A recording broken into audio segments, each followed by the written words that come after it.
Angeles County District Attorney. With me up here are prosecutors who made up the Menendez team. We have Ethan Milius, Seth Carmack, and Habib Bailey, and collectively they actually bring 60 years of prosecutorial experience as part of this team that analyzed over 50,000 pages of trial transcripts from 2 months-long trials, thousands of pages of confidential prison files for both Eric and Lyle Menendez. They were with me as I spoke for over 3 hours with the Menendez family members and heard all their thoughts and perspectives. I spoke with defense counsel, I spoke with prior prosecutors, and I spoke with investigators. And in doing that, we analyzed the 3 different courses that the Menendez brothers had sought to be released from prison. One we've already dealt with before, which is the resentencing that led to a parole hearing. The argument we made there, which we have made consistently, was not never, but not yet. In other words, that when we looked at both the resentencing issue and ultimately the parole issue, we determined that the Menendez brothers had never come fully clean with the central defense that they had articulated during trial. That's the self-defense defense.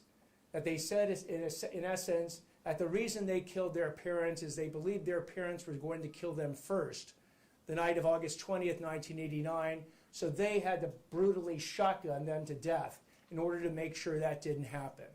We showed that was a bald-faced lie, a lie that the Menendez brothers persist in telling for the last 30 years to this day, by showing that they bought the shotguns that ultimately killed their parents 2 days ahead of time in San Diego under fake names, that they then had a pre-planned alibi set up for that particular night. They were going to be going to Batman the movie and even tried to purchase Batman the movie tickets after the murders. They'd actually practiced with the shotguns the day before. And when they killed their parents, they did it methodically to look like a mafia-style hit, shooting the dad from the back of the head. The mother, who lied bleeding on the ground, they actually reloaded a shotgun and shot her at point-blank range in the cheek. And then to complete the mafia facade, they shot him in the kneecaps. Afterwards, they methodically got rid of the evidence, the shotgun shells they picked up from the floor, the shotguns and the bloody clothing that they disposed of, either in a car wash dumpster over the side of the Mulholland freeway. And then they ultimately came back to their house, called 911, and screamed, "Someone shot our parents," and never came clean with it until tapes eventually emerged months and months later. But at trial, they persisted in saying, not that they were sexually abused as the excuse for why they killed their parents. And I want to make that crystal clear. Each Menendez brother was asked during one or both trials, is the reason that you killed your parents because they sexually abused you? Answer under oath, no. So then what was the reason? Because they said our parents were going to kill us that night. Not just dad, but mom too. So we had to blow them away first. That self-defense defense, because they've never come clean with it, also coupled with their most recent violations in prison, awaiting a potential parole hearing, is why we first argued there shouldn't be a resentencing, and then we later argued that parole should not be given. The parole board eventually agreed with the positions that we took. So that was course number 1. Course number 2, which exists today, is a clemency course. And that's a course of action where they've made a direct pitch to the governor, who under the California Constitution has a unilateral power to go ahead and grant clemency and release the Menendez brothers, if he so chooses, today. Or for that matter, any day he has been in office since 2019, and any day he will continue to be in office until he eventually completes his service as governor. So that is the second course of action. Today, though, we're here on the third course that the Menendez brothers pursued, and that was a habeas corpus petition that they filed in May of 2023. What a habeas basically says is it's asking for a new trial. It says that if new evidence has come forward, new, timely, credible, admissible, compelling evidence has come forward, such that even one juror may be convinced that not beyond a reasonable doubt that you did the crime, that you can be entitled under these very limited circumstances to a new trial. So the Menendez brothers went ahead back in May of 2023, and they isolated 2 additional pieces of evidence that they said had never been previously presented at trial and met the rigorous standard of habeas review in order to get this new trial. One piece of evidence was a letter supposedly written by Eric Menendez to his cousin Andy Cano, supposedly around December 1988, about 9 months before the August 1989 murders. And the second was a declaration by Roy Rossello. It said he had been sexually abused by Jose Menendez back in 1983 or 1984. What we said then, what we said in our informal opposition, what we said in our formal opposition, is that these 2 pieces of evidence didn't meet the procedural requirements to be even considered to get a new trial. Those are the procedural requirements of being, well, let's start with new. We said a letter from 1988 from Eric Menendez to Andy Cano, both of whom testified at each of the trials, and neither of whom testified that this letter and communication existed. In fact, each of them testified at the last communication they had about the sexual abuse that Eric Menendez had experienced was 6 years before 1989, when Andy Cano was 10. Eric Menendez was 12 or 13. And they had not had another communication about it since then. But lo and behold, they found this letter, supposedly after the trial, even though it was written 9 months before the trial. Eric Menendez didn't testify to this letter or its existence. Andy Cano did not testify to this letter or its existence in 2 different trials. So we argued that it didn't meet the new qualification. We said it wasn't timely. They had this letter 35 years ago. To be timely generally for a habeas petition, you have to have found stuff that was within you have to file the motion within 5 years of discovering the new evidence.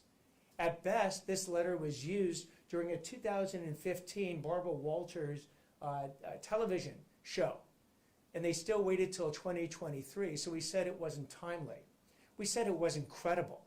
How can you believe this letter actually existed when nobody testified to its existence in 2 different trials? And we also said it wasn't material or significant that would lead to a new trial. What we said about the Roy Rossello declarations, we made the same arguments, that effectively it wasn't timely, it wasn't new, it wasn't credible, but especially it wasn't admissible, because the new evidence has to be admissible. But how can something that occurred back in 1983 or 1984, which each Menendez brother said they had no idea existed, how could that have influenced whether or not the Menendez brothers decided to kill their parents in a premeditated and deliberate fashion in 1989? Because at that moment, August 20th of 1989, they had no idea whatsoever about what had happened between Roy Rossello and their father, Jose Menendez. In fact, they were not to learn about this for almost 30 years later. So we said that too shows it does not meet the procedural hurdles to even get to the question of whether or not it would actually result in a new trial. So what Judge Ryan did yesterday, in agreeing with our position, our ultimate position, and ending, for now, unless they keep appealing this, the meritless motion that the Menendez brothers filed, he basically said that the evidence alleged here is not so compelling that it would have produced a reasonable doubt in the mind of at least one juror. That is how deficient, how meritless, how baseless the evidence that has been presented by the Menendez brothers has been in this habeas motion. So Judge Ryan has put a full kibosh on the habeas motion here. So now we have the resentencing/parole course has not resulted in the Menendez being released. The next parole hearing is scheduled for 3 years, although the parole board could advance it. We have the habeas petition now that is ended. The Menendezes could always appeal it if they so choose, and I trust that the appellate courts will reach the same result that Judge Ryan has reached here and find it utterly meritless. And then there's that clemency path that the Menendezes have always had, in which the governor can grant them clemency if he so chooses any day he remains in office. So again, let me thank the prosecutors who have spent an enormous amount of time, effort, research to make sure that we got it right. And that was the goal. Let's put in the hard work to make sure we get all the facts in front of the judge so that the judge can then make a decision based on the entire record, not just some parts of the record that certain Netflix documentaries, certain parts of the social media has picked on. We laid out in over 130 pages what the entire Menendez record looks like, and Judge Ryan read our submission, relied on the record, and denied the habeas motion. Let me stop there and answer any questions.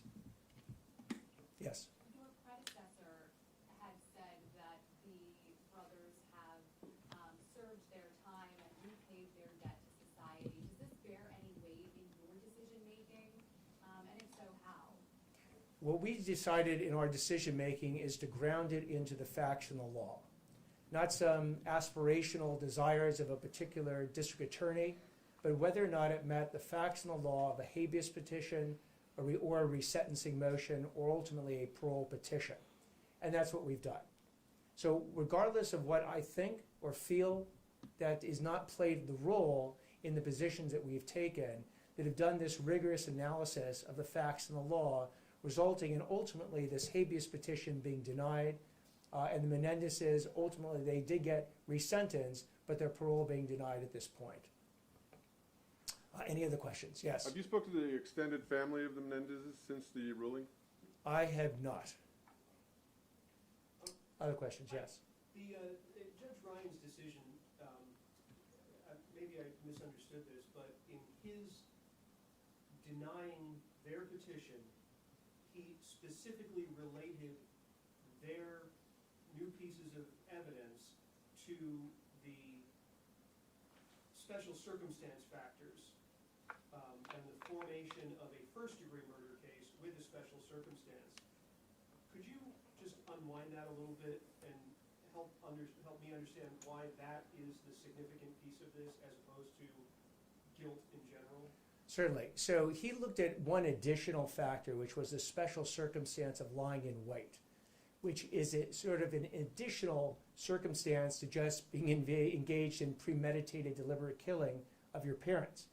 In other words, you could go ahead, the Menendez brothers could have gone ahead, had some relatively minimal level of planning, some planning of forethought, grabbed the guns, shot their parents, and that could be premeditated killing. Lying in wait requires additional factors. It means you have to surprise someone. You have to actually plan it out. You have to plan it out when they won't be suspecting that was going to happen. In this case, the Menendez, both Kitty and Jose Menendez, it's about 10 o'clock at night. They're sitting in the family den watching TV. They had a UCLA application for Eric Menendez sitting on the table, and they were completely unsuspecting that their two sons were about to burst in with shotguns and kill them dead. So the additional facts that have to be proved in the special allegation were both proved beyond a reasonable doubt and found by the jury. The key part of where Judge Ryan was focused is this concept of experiencing a fear of imminent peril. That was the self-defense defense. That if you experience this fear of imminent peril, then you basically have the right to defend yourself. Now, the difference between an imperfect self-defense and a self-defense would be this. If you assume that your parents are in the room and they have shotguns loaded and they're just waiting for you to pop out, and as soon as you pop out of the door, they're going to unload their shotguns onto you. And sure, maybe it's a little dark and you can't see it, but you think they're holding the shotguns, they're about to shoot you. Then you burst into the room with your shotguns and you shoot them. Turns out they don't have the shotguns. Even though by all means and factors and all the evidence you believe that the second you open that door, they were going to blow you away. That would be an imperfect self-defense because it turns out they didn't have the guns pointed at you. A self-defense defense would be, yeah, the guns were pointed at you and there was a shootout. You killed them before they killed you. So what the judge found is even for imperfect self-defense, the imperfect version, there was no evidence of it. And more importantly, these two new pieces of evidence, Eric Menendez's letter to Andy Cano about sexual abuse. Well, he testified. Eric Menendez testified for 7 days on the stand in the second trial, detailing the sexual abuse he had experienced from his father from the ages of 6 to 18. He even talked about communicating with Andy Cano about it 6 years before, when he was 12 or 13 and Andy Cano was 10. Andy Cano testified that, yes, when I was 10, Eric Menendez shared this information with me, and both of them said they had not communicated about the sexual abuse since then, though the letter is written approximately 9 months before these shootings. The judge said with that letter and the Roy Rossello declaration, which both Menendez brothers said, we had no idea that our dad was doing anything with Roy Rossello when it happened back in 1983-84 when they were killing their parents in 1989. The judge basically said neither one of these new pieces of evidence would go into their mindset to understand that they had a fear of imminent peril when they burst into that room on August 20th, 1989. So what the judge basically said is, I'm not going to deal with all those procedural arguments that the prosecution made about timeliness, new evidence, admissibility or credibility. I'll just jump to the end of the analysis, which is the additional evidence that would show fear of imminent peril? The answer is no. Was the additional evidence such that it would have produced a reasonable doubt in the mind of at least one juror? And the judge said emphatically no. Yes? So could you address Judge Ryan also addresses the subject of new evidence that was presented versus premeditation. Could you explain what that means, please? Sure. So premeditation, I'll give you the difference between a premeditated murder and we'll call it a voluntary manslaughter. Voluntary manslaughter is the classic definition is someone bursts into a room, they see their spouse with somebody else, they get enraged, they give no thought, and they kill the person that's with their spouse or their spouse. It's a heat of passion. It's spontaneous almost. It's impulsive. Premeditated means you thought about it. Going ahead and buying shotguns 2 days before under an alias in San Diego instead of Los Angeles, practicing with the shotguns the next day, pre-planning your alibi before you've gone ahead and killed someone and you fear imminent peril, and then actually going ahead and trying to buy the Batman the movie tickets afterwards, staging the killing to look like a mafia killing, and then screaming in a 911 call that someone killed our parents. These are the steps that the prosecution back over 30 years ago, and we through our papers laid out step by step by step to show that the Menendez brothers didn't just have a voluntary, impulsive, heat of the moment decision to kill their parents, but they thought about this for days. What they say to the psychiatrist in the taped confessions is that Lyle Menendez had the idea of killing his father well over a week ahead of time and presented it to Eric Menendez to make sure that they were not only comfortable killing their father, but killing their mother as well. And the reason that the Menendezes gave to the psychiatrist, which is taped, at the time why they wanted to kill their mother, is that it was either a mercy killing. They thought that she couldn't live without their father, so they were doing her a service, or they didn't want to witness to their father's killing, so they had to kill her as well. So that evidence came out at trial, and that's the evidence we relied on to show the evidentiary record to the judge, to explain why this additional new evidence was not any additional evidence dealing with imminent peril or the self-defense defense. It was some additional sexual abuse evidence, which was not their central defense at the trial. And Judge Ryan agreed with us. Yes? Hi, so you said the governor at any time could give clemency to the brothers, so they could pretty much get out any time. Why do you think it's taking so long, even though the public wants this to happen? Well, whether the public wants it to happen or not, Governor Newsom has had this on his desk for a long time, well over a year, maybe 2 years at this point. He does not have to share with us his processes to understand whether or not he's going to release them or not. At one point, he said he was going to see how the parole board analyzed the situation, and that may influence how he decides to release them or not release them. But well before the parole board ever got the case, well before the Menendezes ever filed a motion, remember, he's been governor since 2019. At any point, any day he could wake up in the morning, sign a piece of paper, and the Menendez would be out that afternoon. He's chosen not to do so, but it's his choice for whatever reasons he wants to give for it. Any last question? All right, well, thank you all very much. Appreciate it.